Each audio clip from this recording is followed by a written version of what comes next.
দেখো আজকের এই ক্লাসে আমরা জাস্ট একটা এক্সপ্রেশনে হাজার হাজার বাংলা বাক্য থেকে ইংলিশে তৈরি করতে পারবো। দেখো অন্যান্য ক্লাসে আমি প্রত্যেকটা বাক্য আলাদা আলাদাভাবে আলাদা আলাদা এক্সপ্রেশনে দিতাম। আজকে জাস্ট একটা এক্সপ্রেশন। দেখো কি, আমরা এখন সেখানে গেলে ভালো হয়। এই যে দেখো প্রত্যেকটা বাক্যে আমরা দেখতে পাবো ভালো হয়, মানে কোনো কিছু কাজ করলে ভালো।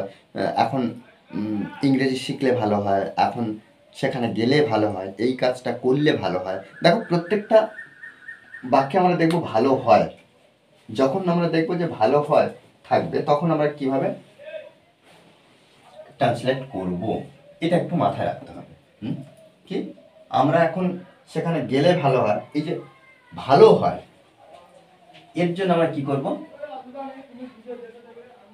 Better gate. এর জন্য কি ব্যবহার করব, বেটার গেট।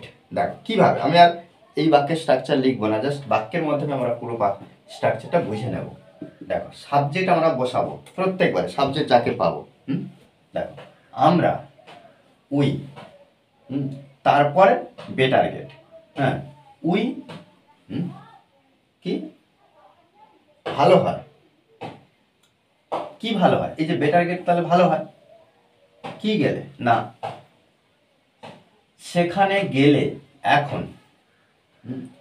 তাহলে যাওয়া ইংরেজি কি, যে ভার্বটা পাবো সেই ভার্ব এর সঙ্গে আমরা আইএনজি যুক্ত করবো, অর্থাৎ V4। আমরা সাধারণত 5টা ভার্ব দেখতে পাই। অর্থাৎ কি 5টা ভার্ব, একটা ভার্ব সাধারণত 5টা রূপ হয়।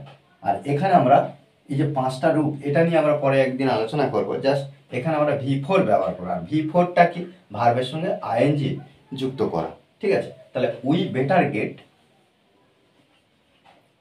গোয়িং, গো থেকে গোয়িং, তাহলে ভালো হয়, আমরা গেলে ভালো হয় কোথায়, সেখানে, দেয়ার, কখন, এখন, নাও। দেখো দুটো কিন্তু অ্যাডভার্ব ব্যবহার করা হয়েছে। আর এখানে কি, ভার্বের সঙ্গে আইএনজি ফর্ম। আর প্রত্যেকবারে কি করব, বেটার গেট বসাবো সাবজেক্টের পরে। তাহলে আমরা এখন সেখানে গেলে ভালো হয়, এই বিষয়টা। তুমি এখন ঘুমোলে ভালো হয়, তুমি এখন ঘুমোলে ভালো হয়।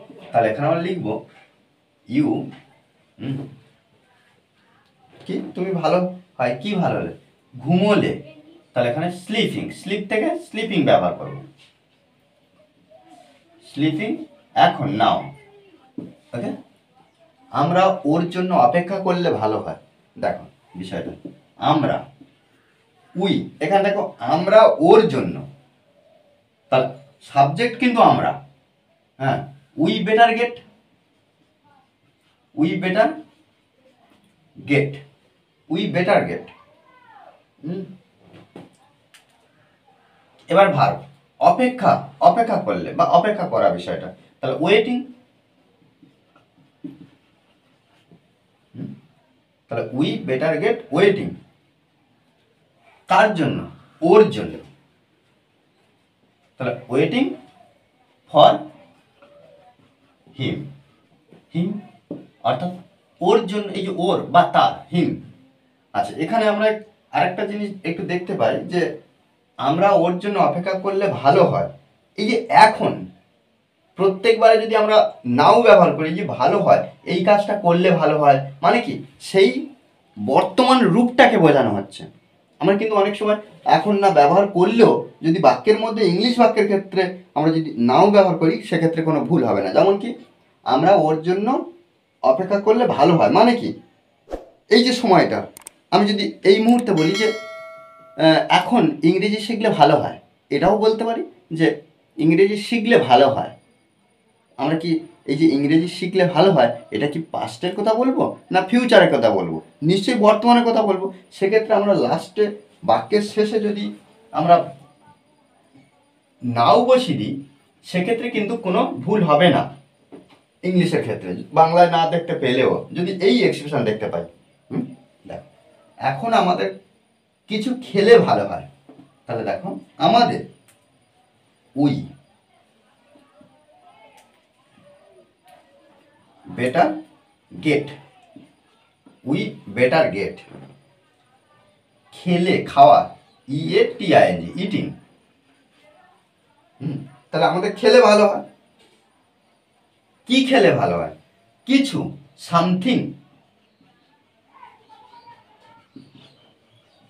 সামথিং। কখন? এখন। ওকে। আর এই ক্লাসের শেষে দেখো এই যে বাক্যটা আমরা দেখতে পাচ্ছি, এখন আমরা ইংরেজি শিখলে ভালো হয়, এই বাক্যটা আমাকে সুন্দরভাবে ট্রান্সলেট করে দেবে। কেন? কারণ আমাদেরকেও প্র্যাকটিস করতে হবে জাস্ট এই এক্সপ্রেশন। ওকে। এইভাবে কিন্তু আমাদের অনবরত প্র্যাকটিস করতে হবে। মনে রাখতে হবে যে প্র্যাকটিসের বিকল্প কিছু নেই। ওকে। আর এই ধরনের ক্লাস অনবরত পাওয়ার জন্য অবশ্যই চ্যানেলটি সাবস্ক্রাইব করে পাশে থাকবেন। কেন? কারণ আমাদের ডেইলি লাইফে যে বাংলা এক্সপ্রেশন সেগুলো নিয়ে আলোচনা করতে হবে, আমাদের সেগুলো শিখতে হবে। ওকে। আর এই ক্লাস যদি ভালো লাগে অবশ্যই সঙ্গে থাকবেন। Thanks for watching this video.